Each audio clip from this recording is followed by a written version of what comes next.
Malani, and I'm a certified yoga instructor. And today I'm in conversation with my friend and meditation instructor, Deepak Gilra. Hi, Deepak. Thank you so much for joining us. Hi, Malani. Thanks for having me. To briefly introduce you all to Deepak.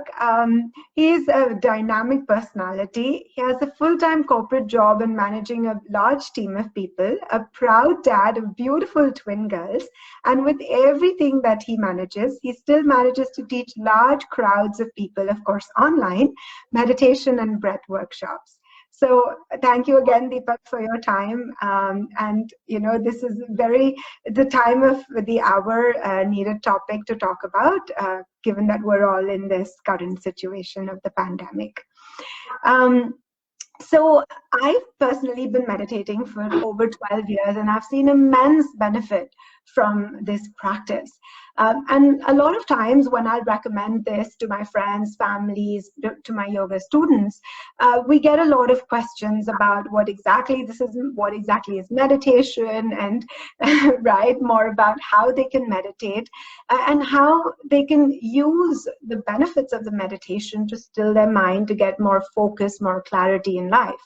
So I'd like to hand over to you, Deepak. And my first question to you is going to be, could you share with us, or could you talk to us a little bit about what is this very unique practice of meditation that you teach? And it's, of course, the meditation practice that I also practice, but, you know, coming from you, the expert. And also, you know, why is it so different than app-based meditation or something that you can just do on YouTube or just learn from a book? How come this is so unique and special? So could you share with us a little bit on that? Thank you so much, Malani, first of all, for the wonderful introduction. It's always a pleasure to talk to you. And, you know, meditation, people often think is focus or concentration. But I tell you, it's the opposite of focus. You know, meditation leads to, you know, focus, but meditation itself is the art of letting go. It's a state where you absolutely relax. See, in the realm of body, effort is needed. And you as a yoga instructor know, right? You have to put in some effort to, you know, get your body in shape, to be healthy and all of that. But in the realm of mind, effortlessness is the key, right? Have you noticed, if you want to sleep, do you put in more effort? I have to sleep, I have to sleep, I have to sleep. Does that work? Right? The moment you let go, that's when you fall asleep. Wonderful. So the moment you know, in the realm of mind, the law of the mind, you have to have effortlessness is the key. Yeah. So the technique that we teach is called Sahaj Samadhi. Sahaj means effortless. Yeah, Sahaj means effortless. Samadhi is the natural state of the self. It is when you're completely relaxed, when your conscious mind settles down, lets go of the stresses. That is what leads to Samadhi. Yeah. I mean, you know, there are app-based meditations. There are various meditations out there. You know, broadly, if I were to categorize, there are three kinds of meditation, I would say.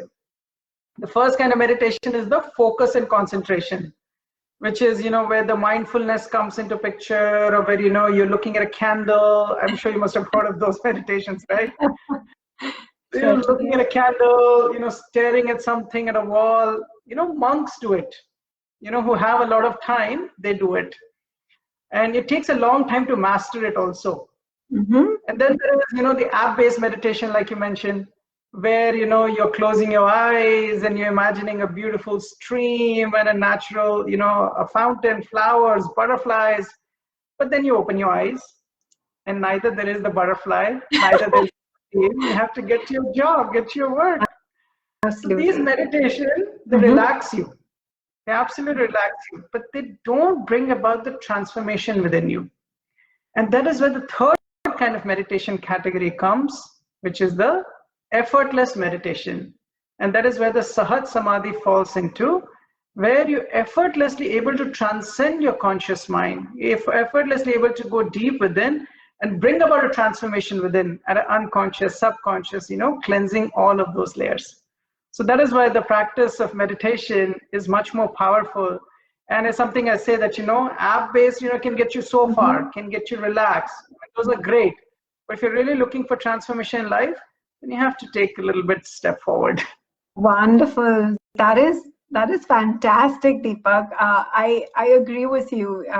The other meditations can only go that far, but if you really want to see growth, more awareness, an ability to still the mind, no matter the storm outside or inside, the true transformation, a very unique technique is required, which of course you and I both practice, and along with us, many millions have learned and have seen immense benefits. So Deepak, I'd like to come to my next question. When I recommend meditation to my friends or to my students, sometimes my family, I get a lot of these questions saying that, I'm not able to sit still.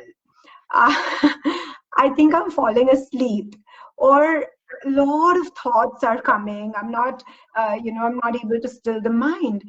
And of course, I recommend them to the Sahaj Samadhi meditation because of the uniqueness that it brings, of the technique that it's done with, that helps one still the mind. So could you address that for us, please, Deepak? Sure.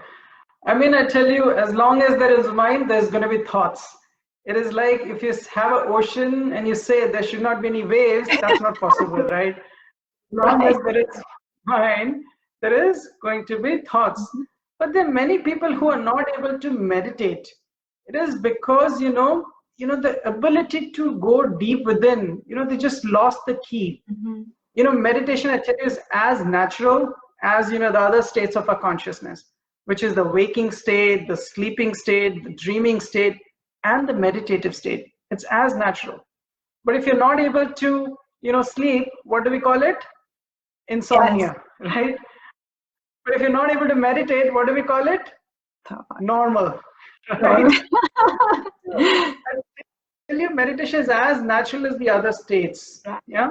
But we are not able to meditate as if, there is a key to a door that is missing. A door is locked for us. It's a state to a consciousness where people are not able to tap into. So you need the key to open that door. And that is where some technique, which has been there for thousands of years old, which has been there, you can tap into it and open that door and able to effortlessly meditate. Wonderful, Deepak. Yes, I must admit, prior to learning the Sahaj Samadhi meditation, I did try a lot of other, other kind of techniques or whatever. But this is something that's so real. It's tangible and yet intangible because you see the benefits. You see the mind being still, and yet it is extremely, it's very meditative, if I can say that. So that key which is required is essentially the practice, really, right? The technique is the key. So yes, absolutely, I would encourage my viewers and all those who are watching this is that find the right key. As Deepak mentioned, if you're going to use a wrong key to open the wrong lock, it's not going to work, right? So you need the right key, and that really comes in a form of a very refined and yet a very ancient and a real meditation technique. So Deepak, you as I mentioned, you've taught large crowds of people this technique, and you worked with many students, and of course you've been meditating for a long time. Could you share with us some of the benefits that you've seen in your personal meditation practice? And for those who, I'm sure a lot of students come and tell you, like in a week after you teach them, that, oh my God, Deepak, this is the best thing ever, and it's changed me really. And I feel that the benefit is really as simple as just tomorrow or the next minute. Yeah. See, there are many benefits to meditation. These days, it's no longer a voodoo thing or something like that. Doctors recommend that you should meditate. A lot of journals. Yeah. Today I was reading somebody, the United Nations said, people need to meditate. People need to, learn these techniques. Meditation, I tell you the benefits. Relaxation is the first benefit. You will instantly start feeling relaxation once you start, meditating. Then slowly, as and when you start practicing, you see that the joy, the energy, the enthusiasm starts coming up for no reason. You become enthusiastic without any external situation or condition. Yeah. Then you see your intuition starts growing. Your gut feeling becomes stronger. Somebody has to call you, and you think about them, they call you, they text you. and you're like, oh my God, how did that happen? I just thought of you and you're already texting all me, the time. right? Intuition starts becoming very powerful. And then, your desire starts getting fulfilled before you even know it. You want something, it just happens. And not just for you, for others also, for the community at large. That starts happening when, you get tap into the power of meditation. And then in the end, start feeling oneness with everything, you just connect with everything you feel, you're part of you and everything. And that is what enlightenment, I call it. And that is what I think, perhaps is the goal of life, we don't know. And I look at the founder of the Art of Living, Sri Sri Ravi Shankar Gurudev. I see him, so enthusiastic, so joy, feels one, connected with everyone. So that is the goal I see, is the goal of the meditation and the benefit. But Yeah. over the years, students who have done meditation, they say, oh, this is the best technique. I feel so relaxed. No matter how busy my day is, just do a few minutes of this meditation, just recuperates my energy, just gets me ready for the day. I have twin girls, like so there's a lot of demanding work, but meditation gives me the energy to keep going, whether it's work, family. And I do believe that your 10-year-olds also meditate. They do their practices. That's wonderful. And especially when you talked about intuition, we've seen now that we've been teaching at the Art of Living for so long, and volunteering, we see that the kids meditate, and they have so much, they're able to channelize the energy and so much more powerful. So, if you haven't started as a kid, like we didn't, never too late to start, whether you're 30, 40, or whatever it be. Absolutely. Thank you so much, Deepak, for sharing your insights. And I'm sure that this will help many people to, really come and start to meditate. And for me personally, as I said, 12 years I've been meditating. It took a while. It took diligent practice. But it really did happen. I felt like now I have the ability to still my mind effortlessly and so much more. And the benefits I see is that, I'm able to make the right choices, the right decisions for myself, whether it's for my own physical well-being, about the foods that I eat, about the workout, or about doing a certain activity, overworking, underworking, whatever it be. I feel like I have so much more discrimination, viveka, so much more ability to sort things out. And also on the mental aspect, I feel so much more calm and energetic, able to deal with situations, right? There's nobody who's not had ever any bad situations or something that's not happened. So it helps you to deal with it and create a win-win situation for both yourself and that situation or the person that you're dealing with, So I highly recommend this for everybody. I feel like the person I am today is because I have this tool, this ability, or rather the magic wand, this key to be able to still my mind. Yeah. The quality of our life is determined by the quality of our mind, isn't it? So whatever is happening outside, we manifest outside. It's just what is inside us.